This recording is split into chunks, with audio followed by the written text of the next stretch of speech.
Welcome to a brand new What Was That Called Again? My name's Thomas. I'm Will! And this is a movie podcast where every week I have selected 3 movies and I'll read their IMDb plot descriptions to Will, who then has to match the plot descriptions to the correct titles.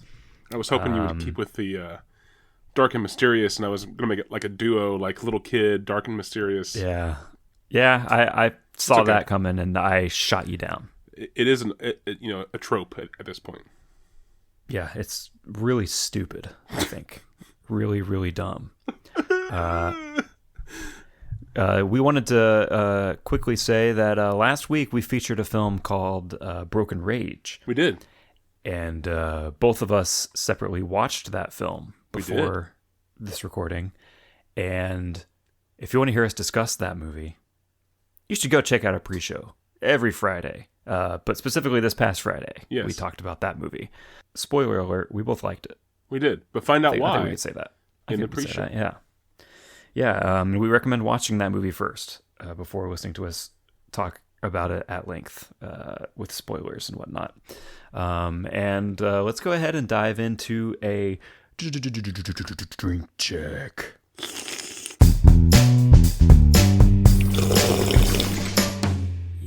Yeah, what do you got going on? I'm actually in uncharted territory for old Will over here. Oh, fuck. New horizons. New everything.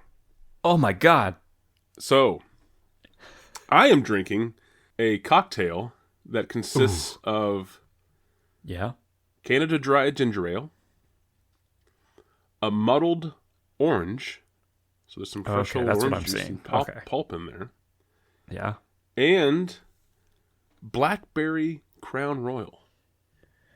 Ooh, and interesting. It's really good. The blackberry Crown Royal is actually not new for me. I had it for Thanksgiving, which as of this recording was yesterday, for the first time. And it's just really good. I find it to be pretty delicious. It smells amazing. It's very accessible on its own for a whiskey, I guess. Is that what Crown Royal is? Like a Canadian whiskey. Really flavorful, but it goes really well with the ginger ale. And I decided to kind of fancy it up with a muddled orange in there. Get some fresh orange juice and some pulp. Yeah, I think this is the first thing I've seen you drink in a while that you're not like wincing after. No, it's so good. Yeah. I decided for this recording, I was like, I'm not going to continue to torture myself with Captain Morgan style drink. Yeah. Maybe a good decision then on your part. It is so good. To actually enjoy something for once. This is my second serving I had, and it's in the big, what was that called again? Glass tumbler? Glass. Yeah, glass. So it's like 12 to 16 ounces of liquid. I had one for the pre-show. Feel great. I put about a shot and a half in the first time, and about 2 shots worth in this time. It's so good, and the Blackberry Crown is not expensive. So I recommend if you're into cocktails or just mixed drinks or whatever, and you want to change it up from the old vodka or rum or whatever. There you go. I recommend that. There you go. A Will recommends for everybody. It's tasty. What are you drinking? Over here on my end, not anything as exciting, I don't think. All right, let's move on.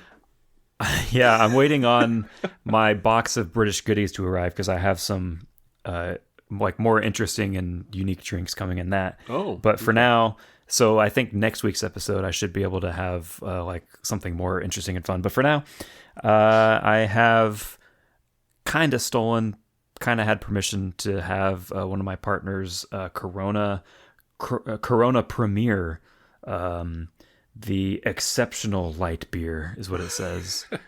In a can. I've never seen Corona in a can before. Yeah, me either. She loves this stuff. It's kind of like Corona, if you're into that.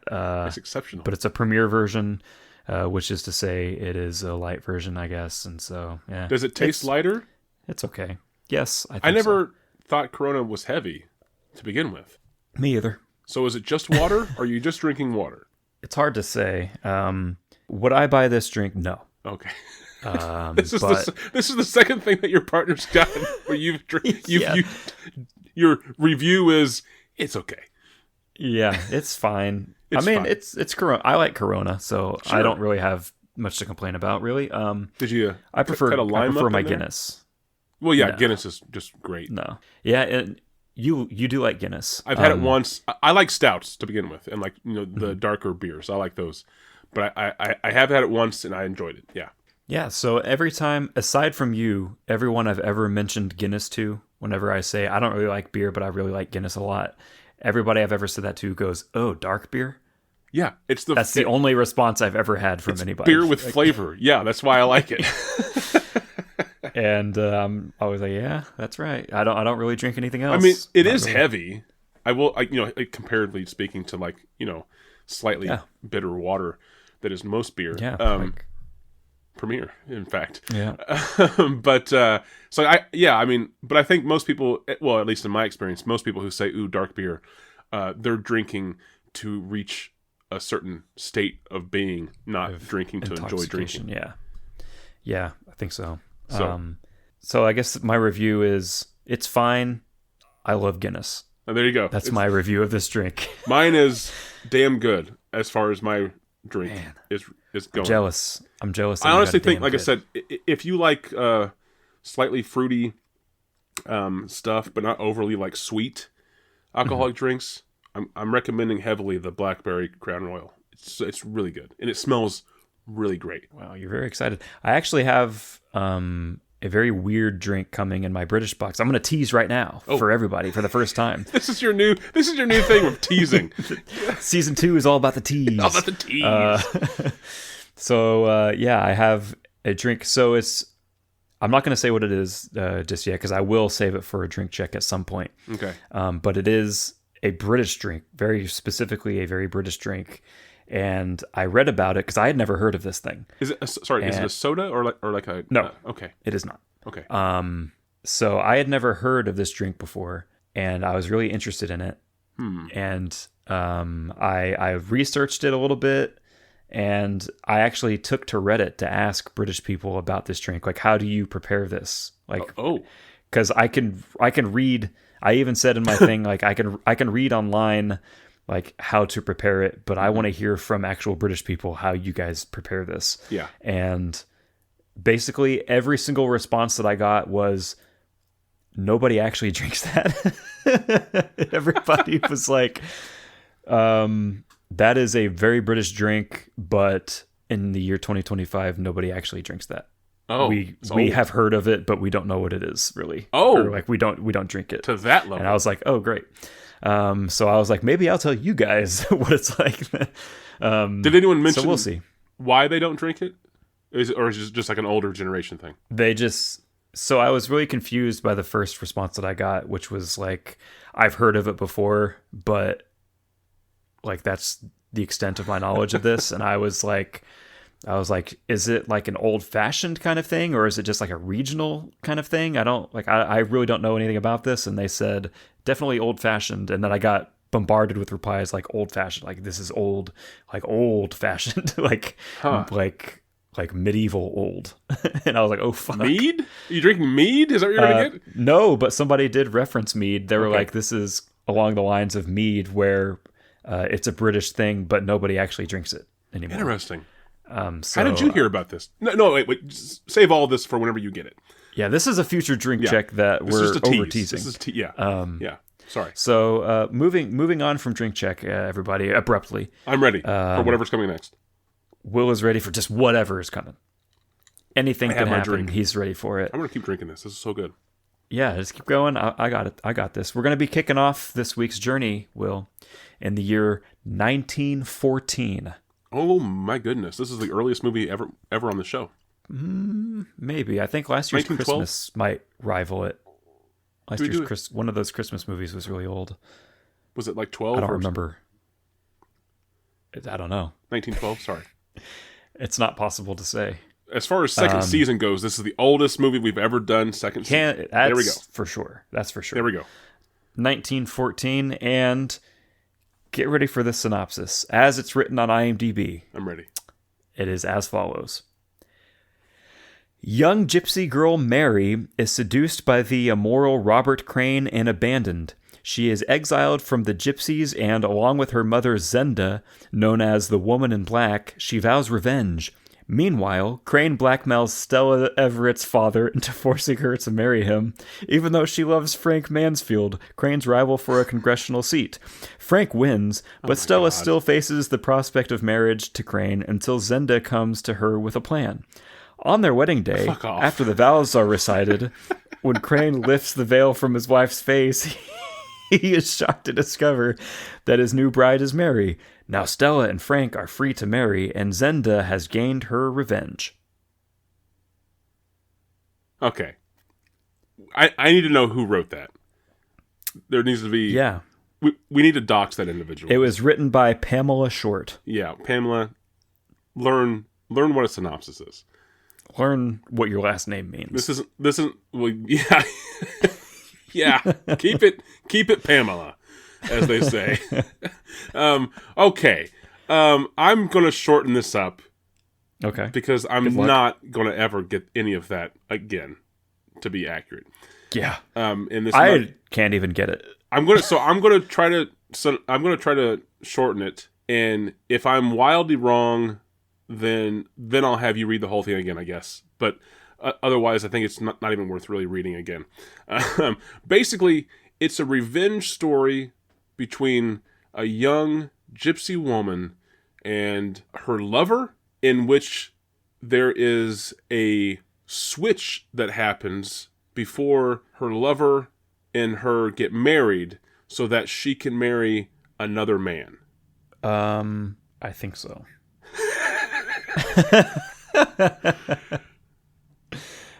Something like that. I feel like the runtime is shorter than what it took you to read the synopsis.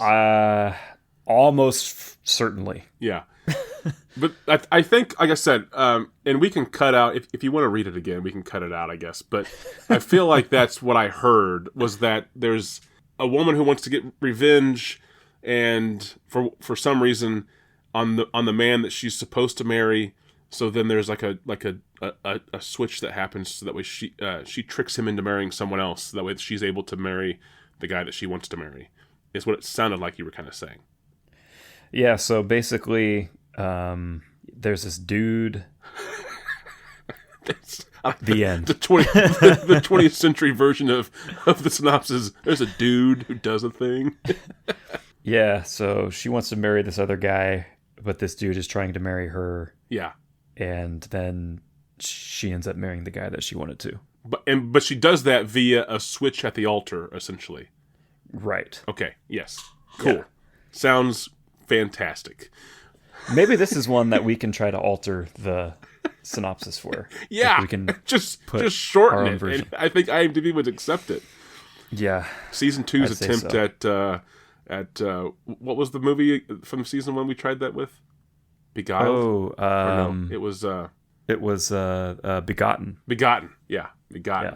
Yeah. They still never got back to me on that. They never did. So this will be attempt number 2. Okay, yeah. Second film, please. Let's get on past that weird long ass prose. Yep, and that was the shorter of the two that are listed for the synopsis. So it was accurate. Pamela Short did shorten it. Okay, right. Your second movie this week is going to be from the year 1968. 68. We've jumped ahead. Yeah. Your synopsis for this one reads as follows. Julie Kohler is prevented from suicide by her mother. She leaves the town. She will track down, charm, and kill 5 men who do not know her. What is her goal? What is her purpose? The mom messed up. The mom should have just let her off herself. The end. Case closed. What was her name again? Julia what? Julia Kohler? Julie Kohler. Julie Kohler. This is 68. Julie is her suicide attempt is stopped by her mother, and then Julie flees town and kills 5 random people. Men? Did you say? Yep. Charm and kill 5 men. So she charms them too. Her. So she charms and kills 5 men, and then what was the last part? Who do not know her. What is her goal? What is her purpose? Right. It was just a question. Yeah. Yeah. Okay. That was why I couldn't recall. So okay. Yeah. So she sounds depressed. Her mother stops her from committing suicide, and then I guess driven to madness, she goes and she seduces and kills 5 individuals, and we don't know why. We don't know what motivates her. At least not in the synopsis, but maybe we find out. Yeah. Okay. Right. Better than the first film already. Yeah, I agree.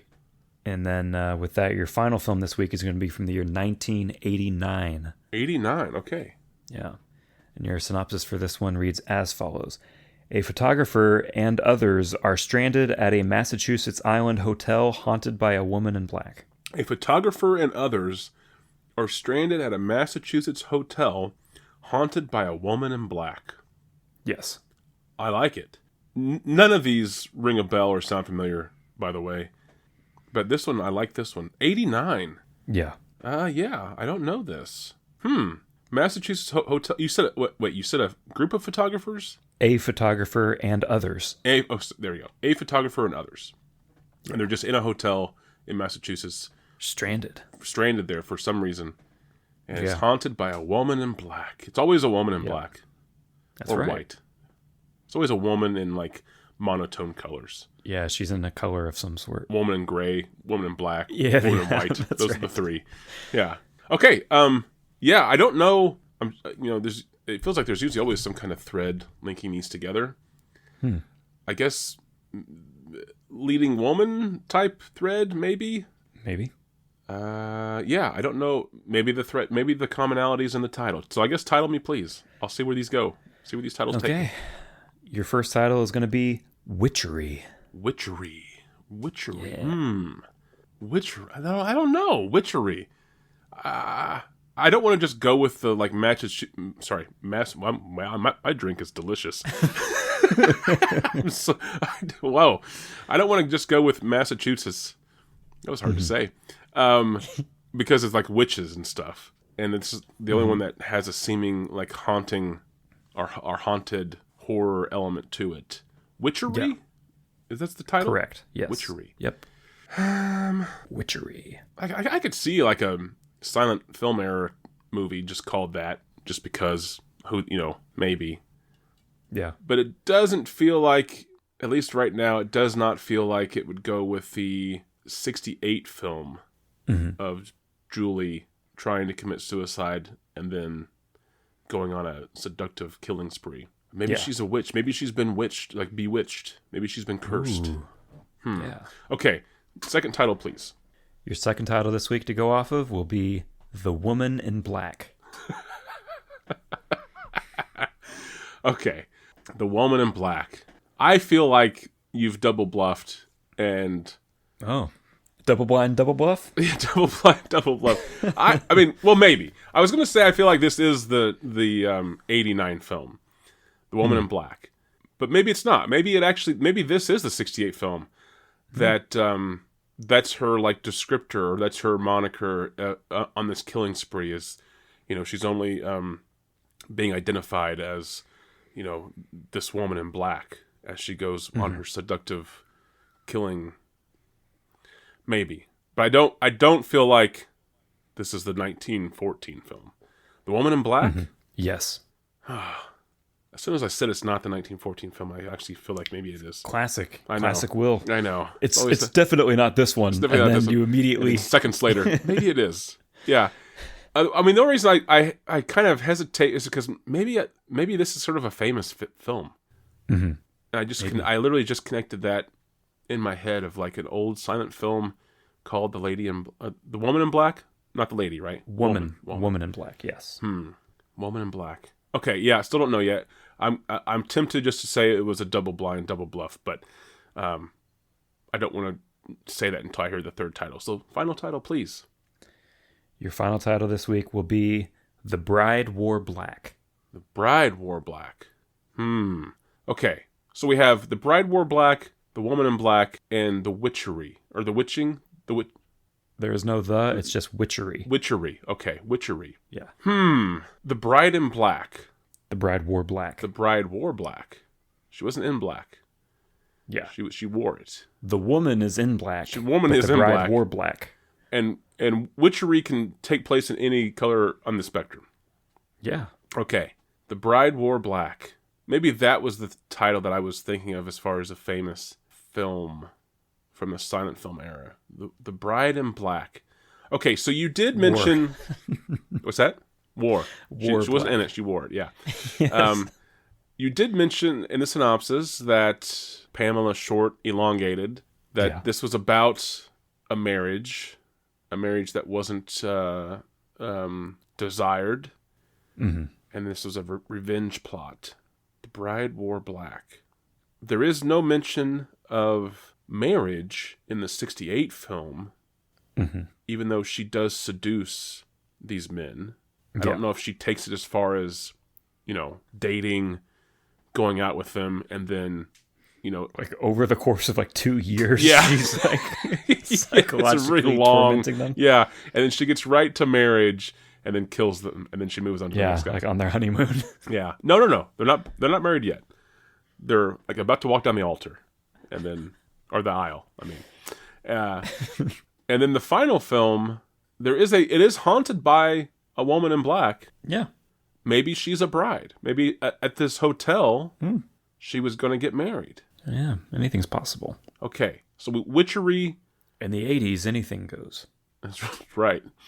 Witchery, woman in black, bride wore black. Witchery. Where does Witchery go? That's the one that sticks out here. Because it doesn't have a color in it, and that's why it sticks out. Yeah. Witchery. It's not black witchery. Well, I'm just trying to, like, which Witchery of these... white. There you go. Which of these films even has anything in it, as far as the synopsis goes? That is the real mystery this week. Well, unless, like, they're saying it's, like, unless it's, like, being really insensitive and it's, like, the whole, like, gypsy thing, maybe. And that's already, a really questionable term to use. So maybe there's, like, there was some witchery with, like, the switcheroo that took place. Like, maybe the revenge that happened was there was some kind of spell or, whatever incantation performed. She did some witchery. The old witcheroo, as they called it. Yeah, that's right. Or maybe it's WHICHERY, witchery, like witch bride. Witchery. I can confirm it is the WITCHERY. No, I figured so. But yes. I just figured maybe they're going for like a pun, maybe. Okay, and then The Bride Wore Black and Woman in Black. Okay, I'm going to go out of order here, but I feel like the 1968 film about Julie being prevented from committing suicide by her mother and then fleeing town to then seduce and kill 5 men. Why? Who knows? What's her method or motivation? I'm going to call that one Woman in Black. And I'm going to say that is the descriptor. Like, that's what she wore to seduce these men over and over again. Like, that's like the identification of this killer. That's all they know of her as far as the investigation goes, is she was a woman in black. Locking that in. Then I'm going to say Witchery. Witchery doesn't feel like an 80s title. So I'm going to say that Witchery is the 1914 film that had a synopsis longer than its runtime. Yeah. About a gypsy woman being forced to marry someone she didn't love, and by her mother, I think, and then switching herself with another woman at the altar. So whenever the veil is lifted, to her forced lover's surprise, he's now married to someone he didn't want to be married to, and she's free to go marry the man that she wants to marry. That's Witchery.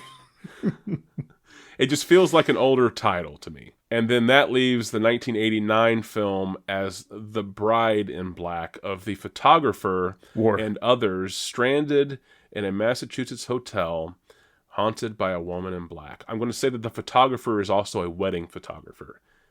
Oh, interesting. Okay. Final answer. Locked in. All done. Okay. Kicking this off in the year 1914. We have a film from director Lawrence Marston, written by Grattan Donnelly. Grattan. Grattan. Grattan. Interesting name. This film sits on IMDb with a 5.3 out of 10 from 63 ratings. Maybe not a famous silent era No, film. definitely not. Or everyone who loved it died. Yeah, which is more likely. So there wasn't much info I could find about this film, but I did pull a 2-star Letterboxd review from Rosie. 2-star. And it reads, "A lot happened and yet nothing happened." So there you go. That's cinema as a whole, review. Really. And I can tell you that this film is available in full on YouTube, all 55 minutes. Wow. And the film is titled The Woman in Black. The Woman in Black. Damn it. Yes. I felt Witchery was more appropriate. Yeah. The Woman in Black. I think you didn't remember, or maybe didn't notice, there is a section in that synopsis in paragraph 4 where it says, along with her mother Zenda, known as the Woman in Black, she vows revenge. Oh, yeah. I totally didn't remember that at all. Yeah, I figured. Moving on to 1968, we have a film written and directed by a filmmaker you might have heard of, a small filmmaker named Francois Truffaut. Okay, yeah. This is co-written by Jean-Louis Richard, based on the novel by William Irish. This film sits on IMDb at the time of recording with a 7.2 out of 10 from 11,165 ratings. So more popular than the previous film. Slightly. This film stars Jeanne Moreau and Jean-Claude Brialy, both big-time like new wave actors. This film is Francois Truffaut's homage to Alfred Hitchcock, made shortly after Truffaut had published a book of extensive interviews with Hitchcock. Huh. Some film people might be familiar with Hitchcock and Truffaut book. As part of his homage, Truffaut chose a novel written by William Irish, or his real name, Cornell Woolrich, on whose story Hitchcock's Rear Window was based, and even chose longtime Hitchcock collaborator Bernard Herrmann to compose the score. Awesome. Wow. The film is also the inspiration for the Kate Bush song The Wedding List from her 1980 film Never Forever. This film is streaming at the time of recording on MGM Plus. And the title of the film is The Bride Wore Black. The Bride Wore Black. Interesting. That's right. So maybe she did take it all the way to marriage every single time. I know. Yeah, some big hitters on that one. It seems I've never seen that one. I've only seen a few Truffaut movies. I've professed my loathing of French New Wave, and therefore I'm not familiar enough with Truffaut's work. But that's the first one that actually I'm intrigued by. Yeah, I will say that this is like post quote new wave era, at least, and also as far as they go, Truffaut was like definitely like a more easily accessible, less just like experimental, weird for the sake of weird filmmaker. He was just in that group of like these film critics who moved into making films at around that same age and time. I have a lot of respect for him, but I've never been like a huge fan of his. I don't know why. Something always keeps me at a distance. But great performance in Close Encounters of the Third Kind, though. Yes, yeah. The 1989 film that leaves us with Witchery. Witchery. As its original title is La Casa 4. This is from director Fabrizio Laurenti. It's written by Harry Spalding and Danielle Stroppa. This movie sits on IMDb at the time of recording with a 4.4 out of 10 from 2,632 ratings. This film stars David Hasselhoff and Linda Blair. No way. I'm in. I'm back in. Linda Blair's only portrayal as a pregnant mother in waiting in a feature film. The original title, like I said, is La Casa 4, and it is the sequel in Italy to La Casa 3, which has no prior films. La Casa 3 is the first one. Yeah, sure, yeah. Troll 2. And this is very much in the spirit of Italian knockoff horror films, like famously Lucio Fulci's Zombie, aka Zombie Flesh Eaters, was originally titled in Italy as Zombie 2. Yes. Because Dawn of the Dead in Italy was called Zombie, Zombi. So this film, La Casa 4, which follows La Casa 3, is playing on the Steve Miner's House films. There is House and House 2. Yes. House came out in 1985, and its sequel came out in 87. La Casa 3 came out in 1988, and then this film, 1989. La Casa. Okay. So it's a fake pretend sequel to these other horror films, much as the Italians were ones to do. They're famous for Love that. Yes. It's great. There's like a Jaws 5, I think, that Italy made, or like multiple knockoff Jaws movies, but great stuff. So and Hasselhoff and Linda Blair. Linda Blair and David Hasselhoff is that one of in this. Linda Blair's last films? 89? I didn't look that up. Maybe so. I can't say for sure. Maybe. So she apparently has done some here and there stuff. I think she's even come back a little bit recently. I did not know this, but she was in that weird David Gordon Green Exorcist movie that came out a couple of years ago, apparently. Yeah. Like I said, she's come back. So I didn't mean she never came back in 89. Yeah, but I feel like that was towards the last of her run, her prominent run. It's hard to say. It seems like through the 90s she was still doing stuff fairly consistently. She was in that TV show that Ghost. Dang it! It was on Sci-Fi, and she was the host of it. One of those ghost hunting or ghost travel shows. Yeah, I know what you're talking about. I think. Yeah, she's been some weird stuff over the years. It looks like she paid the bills. But yeah, good for her. Yeah.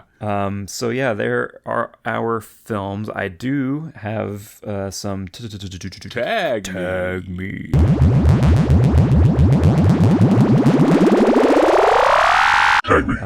We can start with The Woman in Black from 1914. Okay. Male-male relationship. Ooh, 1914. Do you think relationship just means friends? No. I feel like that's if it's a tag, I feel like that's an important. It's not just two guys. Yeah, it's interesting. Might intrigue me enough to watch it eventually on YouTube. 55 minutes, that's not bad. Yeah. Well, it can be. I struggle a bit with silent films, but maybe it'd be okay. We have Electoral Committee.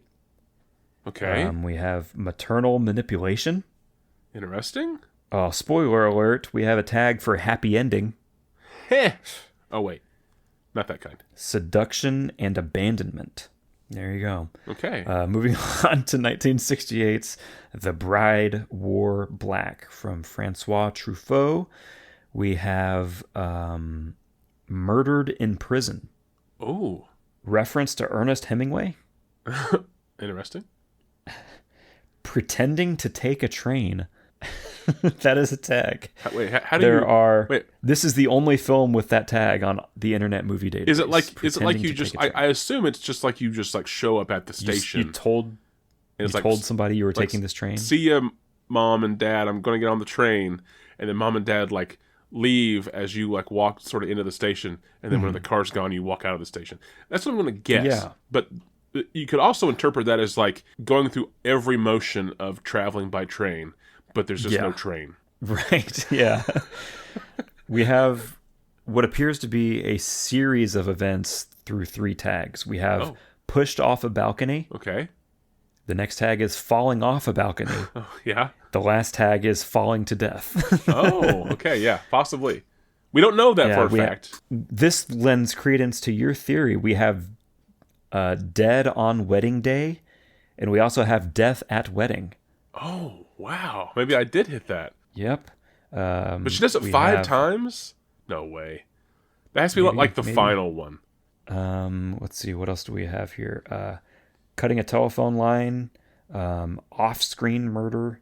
Those are the best in horror films, the off-screen murders. Groom dies on his wedding day. Oh, hey, there we go. Yeah. Bow and arrow. Which, I mean, makes sense now as far as why you would call it Bride Wore Black, but in the synopsis, there was never even any hint of that, right? Yeah. We'll move on from that one and end this segment up with 1989's Witchery, a.k.a. La Casa 4. We have, as one could expect with La Casa 4, we have a hallucination. Mm-hmm. Body mutilation. Okay. Sequel by name only. Stake driven through hand.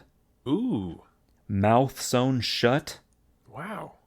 Burned alive, demon rape, female nudity. Whoa. You're going way too fast. Let's back up. Burned alive. Which part? Well, I thought the tag was burned alive demon rape. Oh no. it's just burned alive and then demon rape. Okay. And then what was after demon rape? Sorry. Female nudity and then witchcraft. We Witchcraft. also have a hairy chest. Hairy chest is a tag. Okay. Burned alive. That can be graphic. Mm-hmm. Okay, I'm even more intrigued. I'm sure it's gory. An Italian 1989 horror film. Oh, yeah. I'm sure it's of course got some at least some entertaining kill scenes. Yeah, if nothing else. Yeah. We do have a quote time.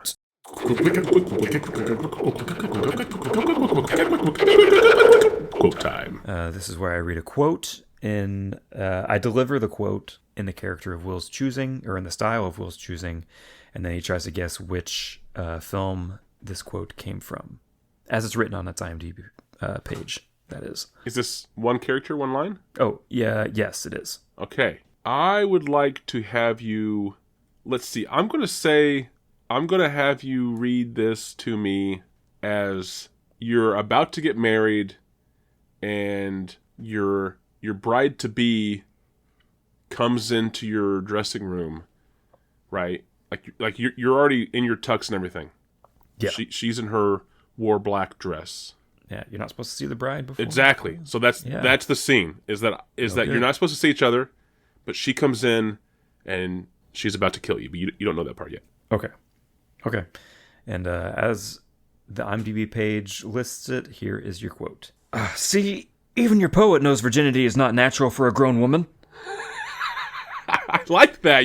The listeners can't tell, but he did Thomas had a whole action scene with his hand was up trying to cover his eyes, trying to not see. Yeah. But I also in your voice there was definitely some awkwardness. Well done. Okay, thank you. Read the line again because it was so well performed that I didn't even listen to it. Thank you. It is, see, even your poet knows virginity is not natural for a grown woman. Even your poet knows virginity is not natural for a grown woman. So, weird thing to say. So which film is there someone reading poetry? Or at least a fan of poetry? This has to be the 1914 film Woman in Black. I just feel, this could be this could be a Truffaut. This could be any of them, clearly. That's how the game works. But this could be a Truffaut. This is something you'd write. Yeah. It's just this has Truffaut written all over it. It could be Italian that bullshit weirdo. Too. Well, I'm just trying. So I don't know if virginity is a concern with the Truffaut film, even though there is a potential marriage happening there. I don't know if the La Casa 4, she was going to commit suicide. Was that the one that she was going to commit suicide? No, that was the Truffaut film. No, that was the Truffaut film. What was the La Casa 4 again?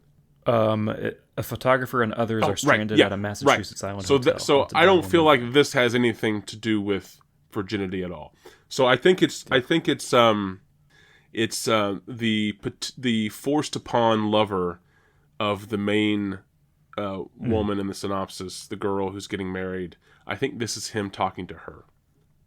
Okay. 1914's Woman in Black. This quote is delivered by a character named Gary. as performed by David Hasselhoff in Really? Witchery. Wow. Well, I mean, as soon as you said Gary, I was like, yeah, that's definitely not the movie I picked.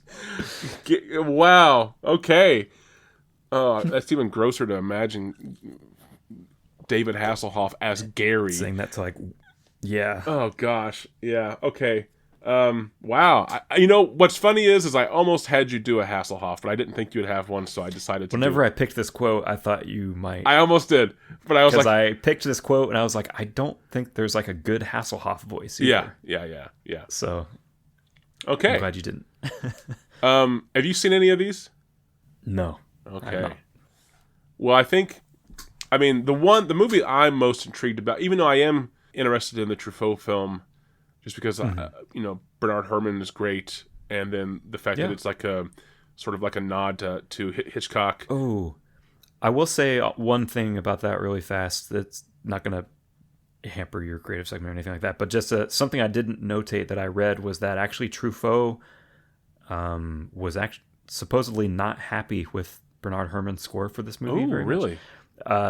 Bernard Herrmann had scored a previous Truffaut film, Fahrenheit 451, and so he had worked with him before, but apparently this was the last time that he worked with him, and he was not happy and actually replaced one of the Bernard Herrmann's pieces of music with something different. Oh, wow! And nobody was happy apparently. Well, that makes me even more intrigued now as to why he wasn't happy with it. I want to hear it. Cinematographer, one of my favorites ever, Raoul Coutard, who shot a lot of these new wave movies and worked with Godard from his first movie through to 1967's Weekend, shot this film, and he had shot a few other Truffaut movies, and this was the last time that him and Truffaut ever worked together. And I read that those two argued a lot on the set of this movie. So that just makes me even more intrigued. So same. As much as I am interested in seeing The Bride Wore Black, I'm not really at all interested in seeing The Woman in Black. Yeah. I guess for just, to check it off the list, I guess. To be one of the 68 or 67 on IMDb who talks about it. Right. I'm absolutely in on seeing Witchery or La Casa 4. Yeah, me too. Linda Blair, Hasselhoff. Did you mention weird Italian else? Film in Massachusetts. Yeah, there's that part. I didn't even. Yeah, I totally forgot about that connection too. Yeah. That there's this. It's this Italian sequel by name only that's based in Massachusetts instead of Italy or somewhere over there. Yeah, I'm really in, but I don't know if I want to predict or if I want to figure out. Let's just figure out where this quote happens. When and where does Gary, and to whom is Gary talking about? See, even your poet says that. What was it again? Virginity is not natural for a grown woman. A grown woman. That just sounds so gross coming from Hasselhoff. Yes, I can just picture him saying that and just getting the chills. Okay, where does he say this in the film as far as time? I think I imagine this all taking place in the hotel, different locations within the hotel. But I feel like we get to the hotel probably pretty quickly. It opens with them, going down the winding road leading up to the hotel. Yeah, nighttime. There's a storm or something. Yeah, snow. They're chatting. Are you sure you took the right road? We weren't supposed to turn left back there. Yeah. I feel like we should have found it by now. And then they come upon it, and then the title, Witchery, La Casa 4, which also is in a hotel for some reason. yeah. And the American audiences just think that means hotel. Yeah, the fourth hotel. Yeah. So, but I feel like within different locations inside the hotel, sure, but I feel like we get there pretty soon. So, we know that she's pregnant and expecting. We know that because one of these is that this is Linda Blair's only portrayal as a mother in waiting in a feature film. Okay. Yeah. So, is it them? Is it her? Well, then clearly talking about Gary isn't talking to her, or is she talking? Are they having a weird conversation in this Italian film where she's talking about how she lost her virginity at a later? Oh, she was older than most of her friends were, or something, when they lost her virginity. and like there's a poem. There's a poem by Creepy McSkeet. I love his work. I love Creepy McSkeet's work. That talks about adult women should not be virgins. It's unnatural. Well, it doesn't even say adult. Virginity is not natural for a grown woman. Okay, grown. Well, but even then. So do you think it's just like no? It doesn't say adult. I think this creep ass Gary. His definition of grown woman is like way too fucking young. Yeah, and Creepy McSkeet, the poet. Creepy McSkeet. Yeah, this is a Creepy McSkeet podcast now. That's what this is.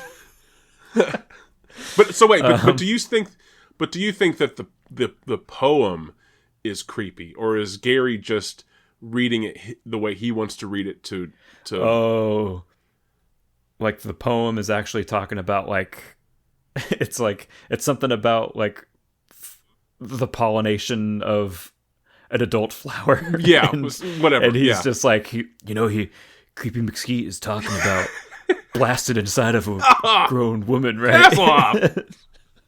Hasselhoff. No. Yeah, okay, but is he talking? Who is he talking to? You're going to say Blair's character? I'm saying Linda Blair. Yes, I'm sticking to Linda Blair. And you're saying that the conversation, or somehow this topic, is that she, the information about when she lost her virginity is known by Hasselhoff, by Gary.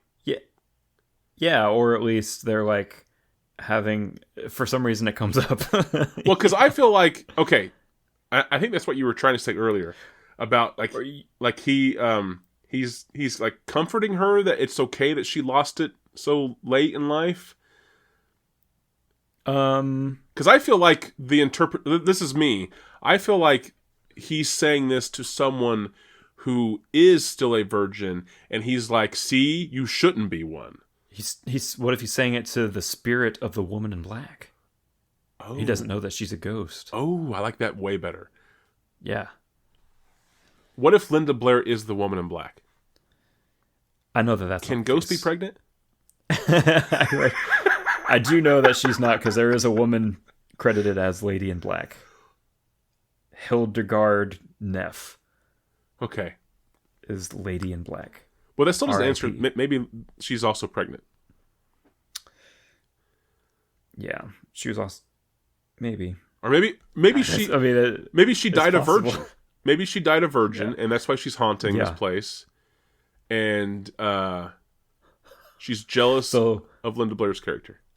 I actually love this because the woman who played Lady in Black would have been like 64 years old at the time that this movie came out. That's amazing. Yes. Well, but I mean, maybe she can like change her appearance. In that, like, she appears not 68. Yeah, for like like with like makeup or whatever, ghost makeup. Yeah, she's like, he first sees her descending the staircase to the lobby, like reading a poetry book. And he sure. Okay. Otherwise, why would he be saying even your poet knows? Like, true. Okay, at some point that has to be he's relevant. So he is aware of whoever he's talking to is either actively reading poetry or is a fan of, or is talking about this poet. Is Gary actively a creep? He's named Gary. Okay, so he, like, while Linda Blair is like all pregnant and he's like, ugh, who wants that pregnant thing? And he's like, he like leaves her to the check-in process or something like that. And he's just kind of like checking out the lobby and like looking around at this old hotel or whatever. How are they related in this film? They're together. They're partners. They're married or dating, or I assume married. Even though there's a group of people? Yes. Okay. So is he the photographer? I'll say yes. Okay. Is he... Who is he being the photographer of? He's He's a sports photographer, and he's on the way. They're on their way to like a game, a big race. Yeah. A big race. Okay. Yeah. Yeah. And this is just like the pit stop before. So that has nothing to do with day. like, that's just his job. Yeah. It doesn't doesn't come into play at all in the film. He just has a lot of camera gear he carries around. Yeah. Or like, he does also, aside from that, he just really likes photography as well. And so he also does like to just take pictures. And so maybe he obviously doesn't know this because this is a time where you don't just have like instant access to see the image you just took. So like maybe he does like, maybe he does snap a photo of, unless he's using like a Polaroid. That's what I was thinking of. He's a famous photographer, but it's all Polaroid. That's all he uses. But so he can't see what he shot. He like goes to take a picture of this woman at one point, and like she isn't in the photograph. So he like develops it somewhere later on. Yeah. Okay, fine. Or his personal photographs are Polaroid, or maybe he does like his personal camera for just like whatever it is that he's doing. Yeah, he's just always documenting whatever it is. Job he uses like his actual professional need to develop film. So, but I'm still struggling with the fact that Linda Blair's character is pregnant and Gary is married to her, so clearly he got her pregnant. Yeah, and now he's consoling her for losing her virginity so late in life. The woman in black. Oh, okay. So we are going to go with the woman in black is reading poetry, and Gary is cheating on his wife who's pregnant. Or trying to, at least, yeah. Okay. Well, I was going to say something similar in the fact that this group of people that are here, that one of them is a younger female adult, and he is cheating or trying to cheat, or a cheater, and he's hitting on one of them in this sense, and he gets maybe caught, or they get caught in the act, or like he gets busted by this woman in black. What if Okay. they're stranded at this Massachusetts Island hotel? Yep. And it's like a photographer and others. Yep. He's the photographer. The group is the others. They all have various occupations, right? Yeah. And one of these people is a ghost. And they're trying to figure out who the ghost is. Okay. It's like Knives Out, but Knives Out, but Ghost. Minus the murder. There's already been a murder. Someone was murdered 200 years ago. Murdered. Yes. And all of these people are dressed in black. They're all wearing black. And this individual also doesn't know that they're dead. Yeah. Yeah. So the person who is unknowingly a ghost is also like, there's a ghost here? Wait, what? I hate ghosts. Ghosts scare me. Yeah, I fucking hate those things. And I'm still a virgin, and I can't be scared to death. And he's like famous poet. They're like searching around, and he's like looking through the like the library at this hotel. No, wait, no. They're all in the library. I see it. Yeah, but she pulls, this female pulls out a book from like a book of poetry, and then he comes across. But how does he know the poem? From whence among you something is whack, for the ghost among you always wears black. And then they all notice that every one of them is wearing black. And so I'm waiting to see where you take this, because this is so far away from this stupid line of see, even your poet thinks it's unnatural for a grown woman to be a virgin. Well, at one point everybody goes to the bar. Yeah, okay, I'm back in. Sure, yeah, there's he's a full still bar here at the library. Also, is the hotel? I've been picturing this hotel as being like empty. Like they come across it. Too. Okay, good. That's what I want to make sure we're on the same page. All right. I picture it like pretty old and like dusty, like almost like like The Shining. Like everything's kind of closed down for the season or whatever. Yeah. But they take refuge inside this building. Okay, yeah. All right. And Gary is at the bar, and he sees this other individual who's wearing black, since everyone is, setting off by her lonesome with a book of poetry. He takes his drink over to her to give her some company, he thinks, to kind of, he's a little, in his cups slightly, right? He comes over with 2 drinks in his hand and like extends one toward her, and she's like, "No thanks," and he like sets it down in front of her or something. She goes, "No thanks, I'm a virgin." I'm virgin. Because I'm trying to figure out how to get that information across to Gary. That's what I'm trying to figure out. And he sits down and he's like, "Oh, are you? Are you?" And then he snatches the book out of her hands and he flips through it, just a random page, and he goes, "Oh, see, even your poet thinks it's unnatural for a grown woman to be a virgin."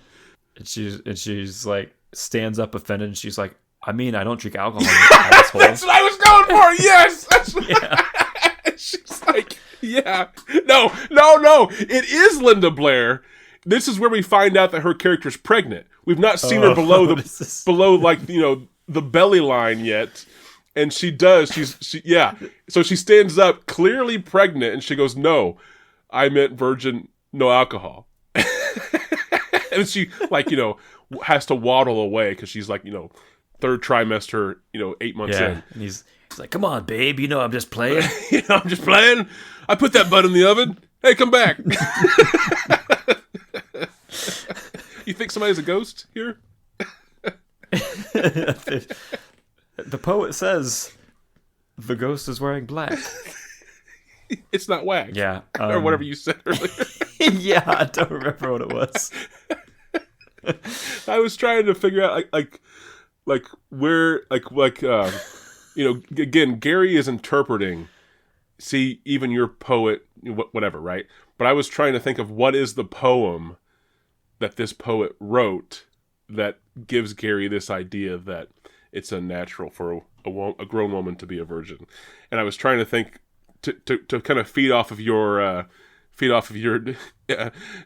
not whack. The ghost is a black line, but I wasn't quick enough. But okay. So I like the idea. In the bar, he carries the drinks over to hit on a woman that's actually just his wife, apparently, maybe, but he's just too drunk to realize. He forgot that she was pregnant, so he offers her alcohol, and she says, "No, I'm a virgin," meaning like I'm a I would drink a virgin drink. And then he says this weird ass line, and she stands up and says no, like, "I need a virgin drink." Clearly pregnant. Yeah. Okay. That happens from him.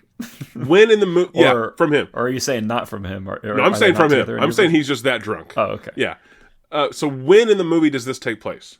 Toward the end of the first act. Okay. So we've kind of established the place, why they're there. Yeah. Everyone else. Okay. And so it's like shortly after this that it's. Have we met the woman in black yet? Or sorry, no. the woman in black, not the title. Yeah. No. Okay. So when do we meet that individual? Shortly after that. So they. So Gary's drunk. Yeah. And now he's offended his wife. Come on, babe. I wouldn't do that to you. Put another bun in There's no alcohol in this. And he takes a sip and goes, oh God. It's like it's double shot. Yeah. Yeah. It's just straight bourbon. It's all it is. Okay. And then the lights go out. So is he alone? I'm picturing him alone and drunk at this point. Because he's creeped everyone out. Oh, yeah. We've established first act that he's creep. Everyone's just creeped out by even his own wife. And now he's drunk creep. Yeah. So this is where Gary meets Woman in Black. And we're introduced to her. So his wife walks off one direction. Or she walks off to go to the restroom or something. And she walks past, she walks past the bar and into the restroom. And sitting at the end of the bar is this woman in black by herself. Does Linda Blair's character see her? She doesn't react to it, at least. Okay. If so. Because I thought you were going for the idea that Linda Blair's character goes off to like the bathroom or whatever, and she kind of like crosses paths with this woman in black, not knowing that it's a ghost. And the woman in black says, "Is that your husband?" Or no, she says, "Who is that man?" And Linda Blair's like, "Oh, him. That's just my creepy husband." And then she like walks, so not knowing that it's a ghost that she's talking to. But now the woman in black has I guess a target. She now knows about who this Gary is. Yeah, and that's the introduction of the woman. And in then black. are we saying that she goes after Gary? No, I think he goes after her. Oh, I like that. Yeah. So does she like walk across the bar? He spots her and he goes over to her and he brings that drink that he brought over Still for got his two wife. drinks. He's just like and sloshing. He's like, "Hey, you want a sip? My bitch wife wouldn't take it." My fucking pregnant bitch wife. Yeah, and she's like, You're old. She says, "Nah, I'm a virgin." He goes, I have a poet for you. For whence a virgin comes, so does everyone else. the morning thunder this way runs. Is that, wait, what was it? What was it? And then like his eyes open because he had to like really concentrate, and she's gone. Yeah, she's not there. Yeah. And he's like, "Hello? Do we know she's a ghost yet? No. Okay, so that's my next question. No. So when do we find out that she's a ghost? I like the idea of like Gary getting up and trying to chase after her, and he sees Like her like turn a corner. He says down like the hallway. hello, and he looks back and he sees like her black dress like like round the corner. Yeah. So that's a man on a mission. And he charges after her. He just gets up and fucking throws the chair. "Hey, I was talking to you! Get back here! Walk away from me!" And then like we see a shot of everyone else, and they're all just like silently watching him. Watching this drunk guy just like yell at nothing. Yeah. Yeah. Gets up and like runs away. We see their angle. And there's nobody there. Yeah. Yeah. And Okay. so he goes after her, and then he goes around the corner, and he can't find her anywhere. And Linda Blair comes out of the bathroom, and she like looks around, and she's like, "Did anyone see where my husband went?" And they're all like, "Yeah." And like everybody at the same time like points over there. And she like goes over there, and he's like laying on the floor passed out around the corner. So then maybe does he I like the idea that we see him go down the hallway a bit, like kind of going after this woman who's like, every time he turns a corner, she's turning the next corner. Like, she's just out of reach, right? But I like the idea that she does something that either is obviously paranormal or in retrospect is paranormal, at least to us, the viewer. But either way, she does something weird. And that's where I would like his wife, Gary's wife, to find him. He tries explaining this to her, but of course he's drunk, and she just like blows it off. Mm-hmm. Okay, like what is the climax of this movie? Is like this woman in black trying to like possess them or haunt them, or like trying to like find peace and go back? Like I don't like what is the is she like is she drawn by like the pregnancy in the room? She's drawn to Hasselhoff. She wants to get laid. But not while he's drunk. She has morals. Yeah. So she's haunting her unfinished business is that she just needs dick. She just hasn't gotten she's edged in the afterlife. Yeah. Okay. She's like really jealous of Linda Blair for being pregnant. Well, yeah. She got the Hoff. Yeah. Okay. So then is the climax of the film the climax? Does like finally it happens? Does the woman in black get Gary in a compromised position that everyone witnesses, but then as soon as the woman in black orgasms, she vanishes in front of everyone's eyes. She just fades away. You hear like finally. She's gone. The voice fades away, and like what? Wait, what position are they in? It's like she's like cowgirl. Oh, I was gonna say doggy, because I was gonna say that like she just vanishes and everyone comes in and it's just David Hasselhoff on his knees, a fucking hard cock. He goes full Hoff. Full Hoff. That's the title of our film, Full Hoff 5. That's Hoff 5. Yeah. Oh God, I don't want to picture. Yeah, they come in. And she's like just like fades, she fades away right before they come in, and so they come in, and all I see is him fucking jizz all over the bed. Just blast the headboard. It's like hands free.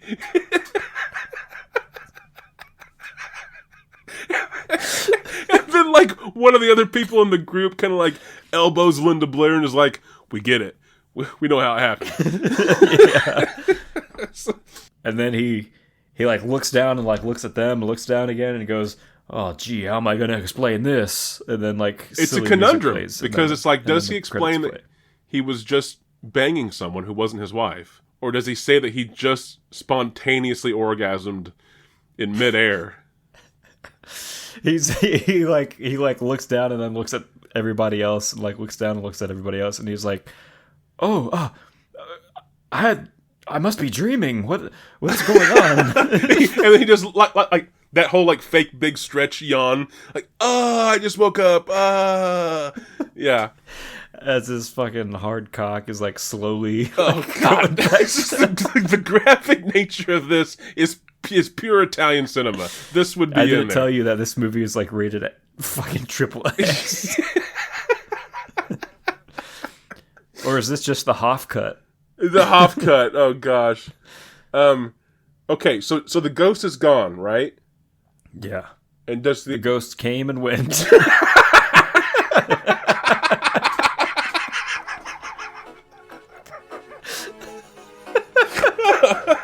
God, what was that called again? Oh man.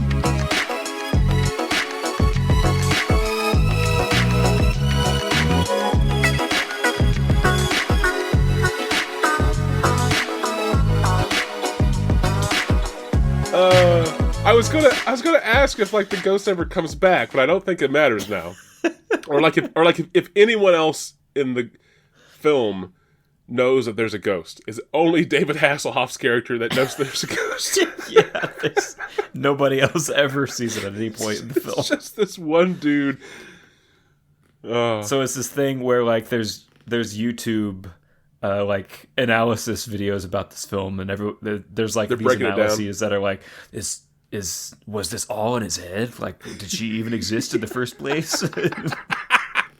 Was it just a guy who was frustrated because he couldn't have sex because his wife was pregnant? Yeah. There's like, nobody else ever sees or interacts with this woman in black. Was it all in his head? I like it.